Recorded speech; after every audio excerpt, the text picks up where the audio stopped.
Welcome everyone. তো আজকে আমরা জানবো যে বিগত যে ৫টা ৬টা ক্লাস হয়েছিল, হোয়াট ইজ আয়ুর্বেদ, কি a traditional system, fever and its diagnosis and types of fever, সিবরকথন and role function in Ayurveda, what is heart attack, এই যে টপিকগুলো হয়েছিল। তো এগুলো আজকে আমরা সবগুলো একসাথে রিভাইজ করব। তো ১ম এ হচ্ছে আয়ুর্বেদ।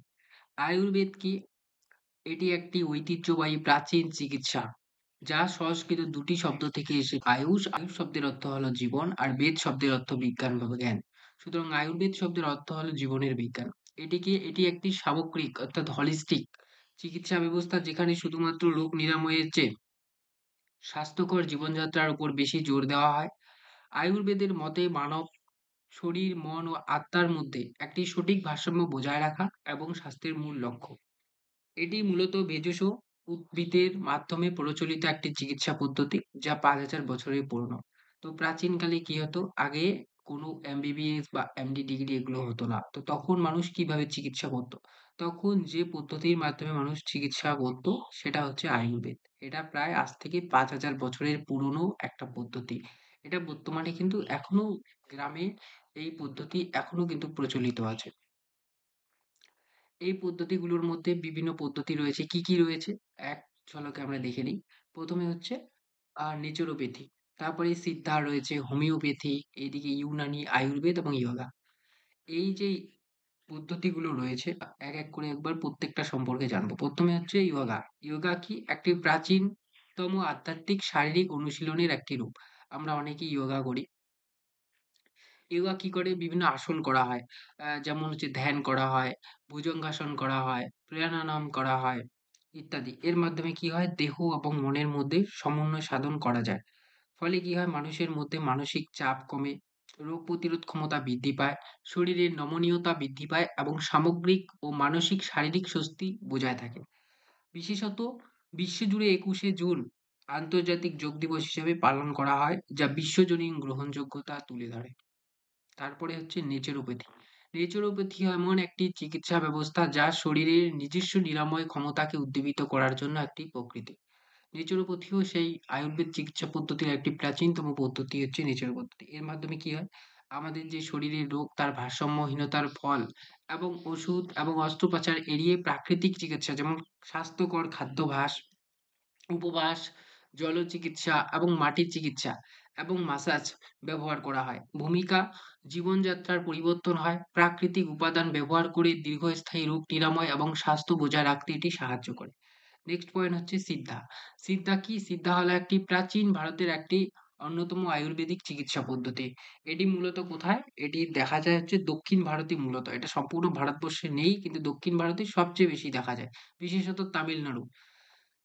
এটার মূল নীতি হচ্ছে পঞ্চমহাভূত। যে ৫ টা নীতি আছে air, water, fire, air, space. তো পঞ্চমহাভূতটা কি? আর্থ মানে হচ্ছে আমাদের শরীরের যে মাংসপেশি সেগুলোকে বোঝানো হয়েছে। এখানে পৃথিবীকে বোঝানো হয়নি। আর ওয়াটার মানে জল। জল বলতে এখানে আমরা পান করি সেই জল না। এখানে আমাদের শরীরের মধ্যে যে লসিকা, রক্ত, ঘাম রয়েছে সেগুলোর কথা বলা হয়েছে। ফায়ার বলতে এখানে বোঝানো হয়েছে আমাদের শরীরের যে হজম শক্তি। এয়ার মানে হচ্ছে বাতাস। এয়ার হচ্ছে আমাদের শরীরে যে শ্বাস-প্রশ্বাস নেই সেটা হলো এয়ার। আর স্পেস হচ্ছে আমাদের যে পেটের ভিতরে ফাঁকা স্থান রয়েছে সেটা হচ্ছে স্পেস। সিদ্ধা চিকিৎসা পদ্ধতির উপাদানগুলো মানবদেহের ৩ টি দোষ। কি, কি ৩ টি দোষ? বাত, পিত্ত, কাফ এর ভারসাম্য পুনরুদ্ধার করে। সিদ্ধা পদ্ধতি মূলত কি? একটি ভেষজ উদ্ভিদ, খনিজ পদার্থ এবং ধাতব পদার্থে ব্যবহার করা হয়। এটি দীর্ঘস্থায়ী অসুস্থতা এবং জরাগ্রস্ততা চিকিৎসা বিশেষ ভূমিকা পালন করে। নেক্সট হচ্ছে ইউনানি। ইউনানি চিকিৎসা পদ্ধতি এটিও একটি প্রাচীন। এটা মূলত কোথাকার? এটা হচ্ছে আরবি, গ্রিক এবং পারসি। আরবি চিকিৎসা বিজ্ঞানের উপর ভিত্তি করে এটি তৈরি হয়েছে। ভারতের মুঘল আমলের সবচেয়ে জনপ্রিয় একটা চিকিৎসা পদ্ধতি ছিল এই ইউনানি চিকিৎসা পদ্ধতি। এখানে কি করা হতো? রক্ত মানবদেহে হিউমেরাস অর্থাৎ যে তরল পদার্থ রয়েছে রক্ত, কফ, হলুদ পিত্ত, কালো পিত্ত ভারসাম্য নিয়ন্ত্রণ করা হয়। এই পদ্ধতিতে ভেষজ ওষুধ এবং খাদ্য পরিবর্তনের জন্য নির্দিষ্ট যেমন চিকিৎসা যেমন ম্যাসাজ, তারপর হচ্ছে ক্যাপিং এবং এটি স্বাস্থ্য রক্ষা এবং রোগ প্রতিরোধ এবং রোগ নিরাময়ে গুরুত্বপূর্ণ ভূমিকা পালন করে। তারপরে আমরা জানবো জ্বর।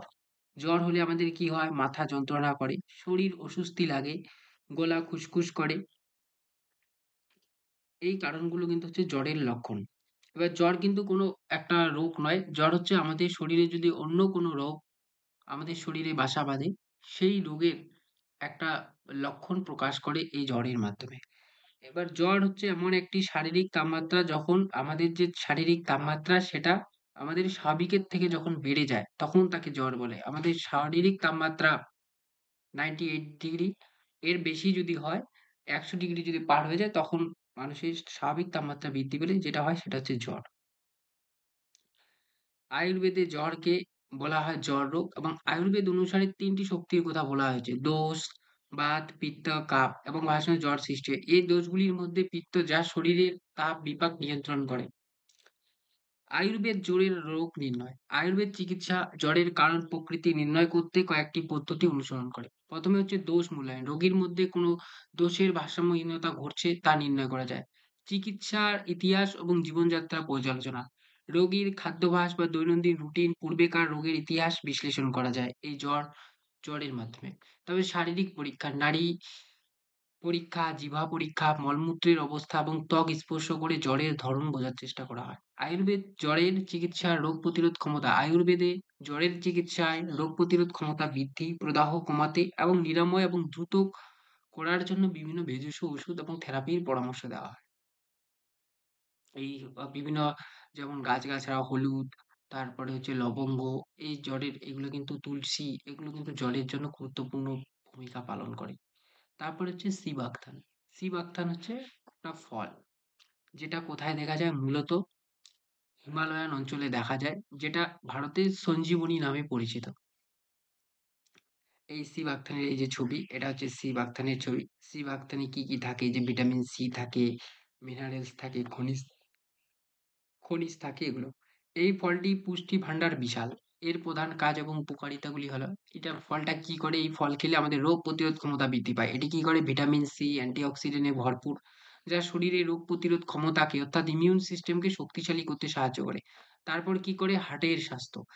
এতে কি হয়? ওমেগা ফ্যাটি অ্যাসিড, বিশেষত 3, 6, 7, 9, যা হার্টের স্বাস্থ্যকে সুস্থ রাখে এবং রক্তে শর্করার মাত্রা নিয়ন্ত্রণে সাহায্য করে।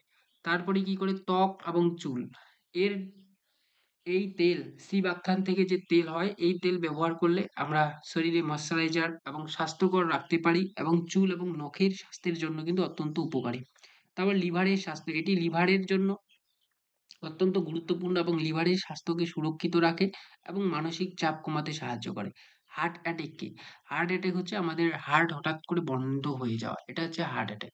এবার হার্ট অ্যাটাকটা কেন হয়? আমরা দীর্ঘদিন ধরে ধূমপানের কারণেও হতে পারে, বা তৈলাক্ত খাওয়া, এইসব কারণেও কিন্তু আমাদের হার্ট অ্যাটাক হতে পারে। আর হার্ট অ্যাটাকটা কি হয়? যে আমাদের যে করোনারি ধমনী রয়েছে, সেই করোনারি ধমনীর মধ্যে রক্ত জমাট বেঁধে যায়। এবার রক্ত জমাট বেঁধে গেলে সেখানে আর অক্সিজেন যেতে পারে না। অক্সিজেন যেতে না পারলে সেখানে পুষ্টি যেতে পারবে না।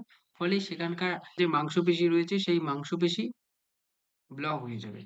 বিভিন্ন কারণে হার্ট অ্যাটাক হয়। ১ম এ হচ্ছে হার্ট অ্যাটাকের ১ম কারণ হচ্ছে করোনারি আর্টারি ডিজিজ। এটা হচ্ছে করোনারি আর্টারি। এর মধ্যে কি হয়? এটা হচ্ছে হঠাৎ ব্লক তৈরি হলো। এই ব্লক হওয়ার ফলে, এইটাকে যদি আমরা এইখানে দেখি, তো ব্লক তৈরি হয়েছে, হওয়ার ফলে এখানে বিভিন্ন ফ্যাট, লিপিড এগুলো জমা হওয়ার ফলে রাস্তাটাকে সরু করে দিয়েছে।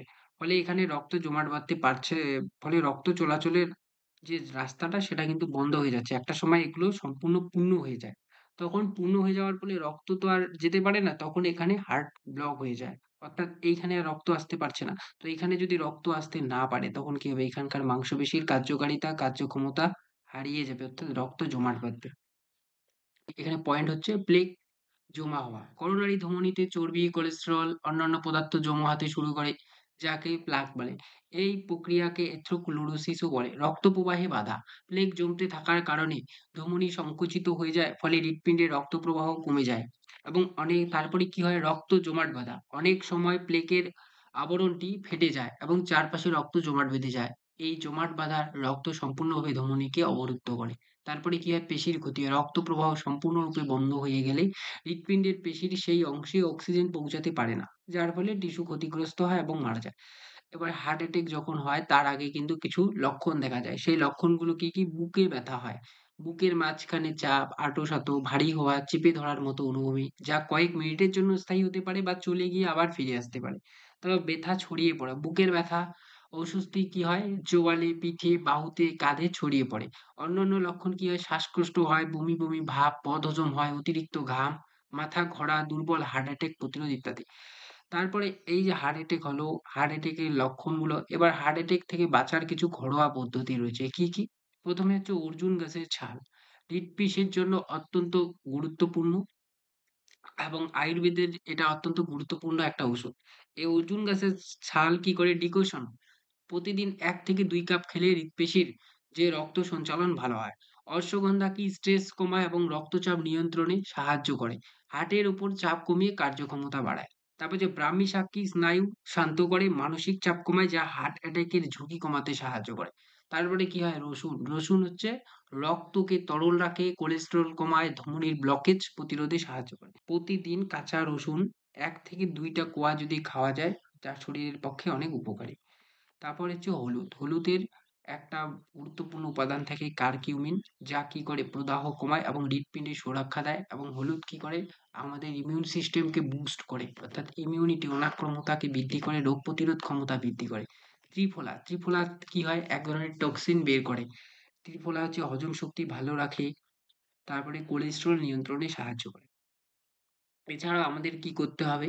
এই আম নিজের স্বাস্থ্যকে সুরক্ষিত এবং সুন্দর রাখতে যোগা এবং ব্যায়াম করতে হবে। অনুলোম, বিলোম, কপালভাতি এগুলো হৃৎপিণ্ডে অক্সিজেন সরবরাহ বাড়ায়। তারপরে সাত্ত্বিক খাদ্যাভ্যাস, তৈলাক্ত, ঝাল, অতিরিক্ত লবণ, ফাস্ট ফুডকে এড়িয়ে চলতে হবে। গভীর ঘুম, পর্যাপ্ত ঘুম হৃৎপেশিকে বিশ্রাম দেয়। তারপরে হচ্ছে মেডিটেশন। মেডিটেশন কি করে? মানসিক চাপ নিয়ন্ত্রণ করায়।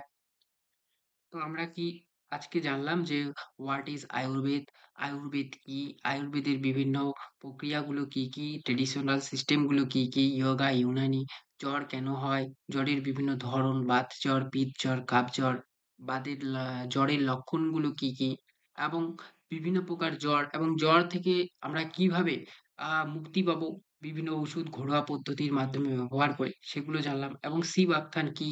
এটা এক ধরনের এটা শুধুমাত্র পাহাড়ি অঞ্চলে দেখা যায়।